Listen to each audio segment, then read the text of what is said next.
Hello everyone, मैं हूं doctor Raunak, homeopathic physician at Manasvi homeo clinic Sikar. Welcomes you to my YouTube channel, जहां पर हम लोग बात करते हैं बीमारियां और उनकी होम्योपैथिक दवाइयों के बारे में। आज की इस वीडियो में हम किसी बीमारी के बारे में, किसी दवाई के बारे में बात नहीं करेंगे।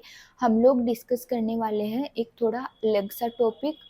मेरा जो क्लिनिक है वो यहाँ पर पिपराली रोड सीकर पे सिचुएटेड है। यहाँ पर काफ़ी सारे कोचिंग के बच्चे होते हैं, काफ़ी सारा जो यूथ वाला क्राउड है वो काफ़ी ज़्यादा है।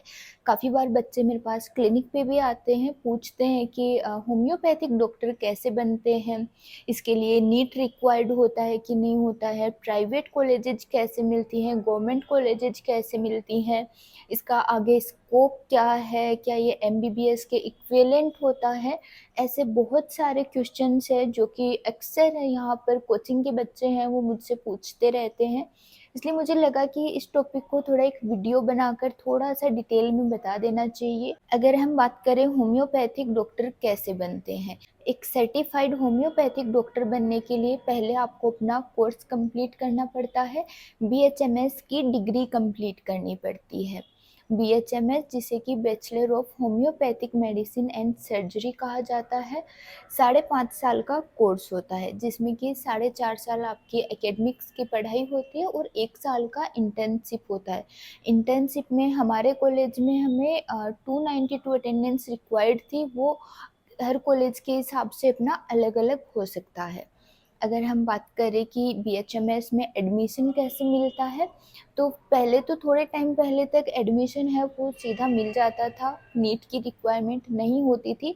लेकिन अभी है वो एडमिशन नीट के थ्रू मिलता है। नीट में आपके मार्क्स कैसे हैं, फिर काउंसलिंग होती है, काउंसलिंग के थ्रू आपको कॉलेज अलॉट की जाती है।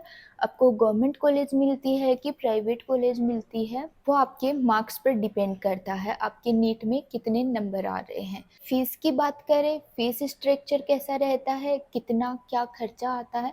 गवर्नमेंट कॉलेज मिलती है, आपका कोई बहुत ज़्यादा खर्चा नहीं आता है, आपको हॉस्टल भी बहुत सस्ता पड़ जाता है।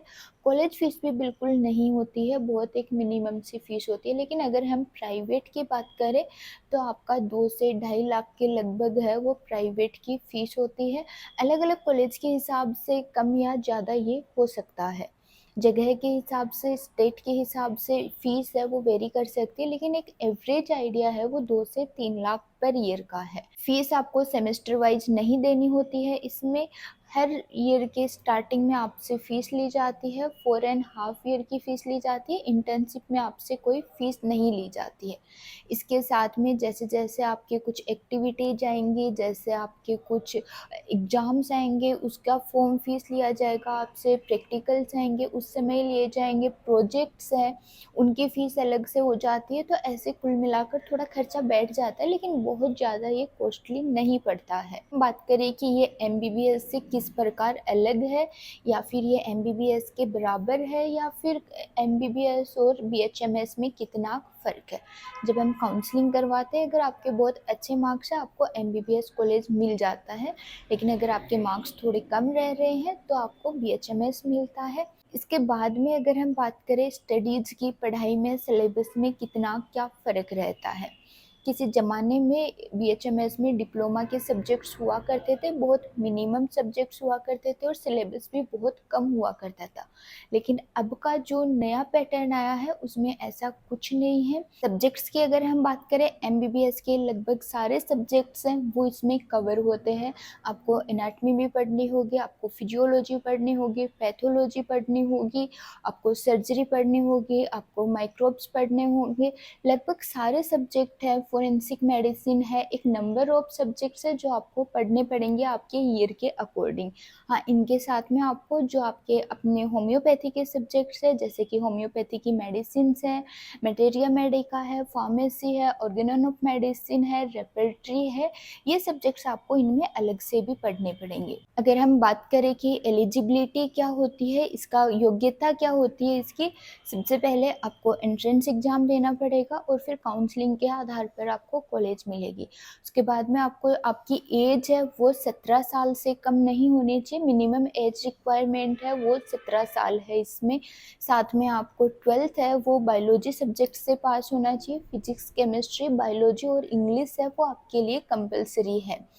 सिलेबस है वो इसका इंग्लिश मीडियम में ही होता है। साथ में आपका 12th में कम से कम आपको 50% मार्क्स हैं वो होने ही चाहिए। आपके परसेंटेज है 50% से कम अगर है तो आपको थोड़ा सा एडमिशन मिलने में दिक्कत आएगी और हो सकता है कुछ कॉलेजेस में एडमिशन आपको ना भी मिले। साथ में अगर हम बात करें बीएचएमएस के बाद में स्कोप क्या रहता है, स्कोप में टाइम टाइम पर गवर्नमेंट की वैकेंसी जाती रहती है, सेंट्रल गवर्नमेंट की भी आती है और स्टेट गवर्नमेंट की भी आती है, जिसमें कि आपको एक एंट्रेंस एग्ज़ाम देना होता है और उसके बाद में आप मेडिकल ऑफिसर की जॉब पे काम कर सकते हैं। एक बार जब आप एमओ बन जाते हैं बहुत ही अच्छी सैलरी है वो आपको मिलने लग जाती है। सेकंड ऑप्शन है आप अपना खुद का क्लिनिक स्टार्ट कर सकते हैं। एक बार अगर आप खुद का क्लिनिक स्टार्ट कर लेते हैं इसमें बहुत ग्रोथ है, काफ़ी सारे लोग हैं जो अभी आज के टाइम में होम्योपैथी की तरफ काफ़ी ज़्यादा अट्रैक्ट हो रहे हैं और काफ़ी सही स्कोप है इसका। इसके बाद में अगर आप टीचिंग लाइन में जाना चाहते हैं तो आप मास्टर्स करके टीचिंग लाइन में जा सकते हैं। कॉलेजेस में प्रोफेसर्स, एसोसिएट प्रोफेसर्स आप बन सकते हैं और एक बहुत अच्छी इनकम है वो आप अर्न कर सकते हैं।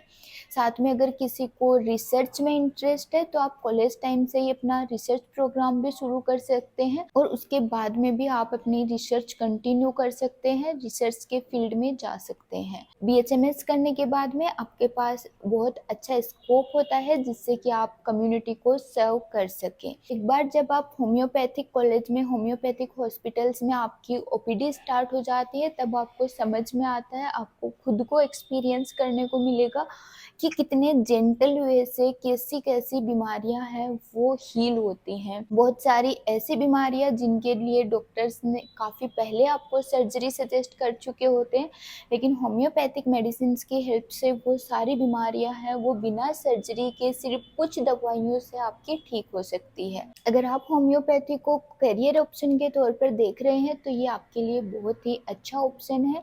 अगर आपको फिर भी डाउट है तो आपके नज़दीक में कोई भी होम्योपैथिक फिजिशियन आपको मिल जाएगा, उनसे भी आप जाकर कंसल्ट कर सकते हैं, थोड़ा सलाह ले सकते हैं कि आपको एडमिशन लेना चाहिए कि नहीं लेना चाहिए। इस वीडियो में हम लोग सिर्फ इतना ही डिस्कस करेंगे, किसी नेक्स्ट वीडियो में हम इसके स्कोप के बारे में और ज़्यादा डिटेल में बात करेंगे। अगर आपने वीडियो को यहाँ तक देखा है तो उम्मीद करती हूँ आपको ये वीडियो पसंद आया होगा।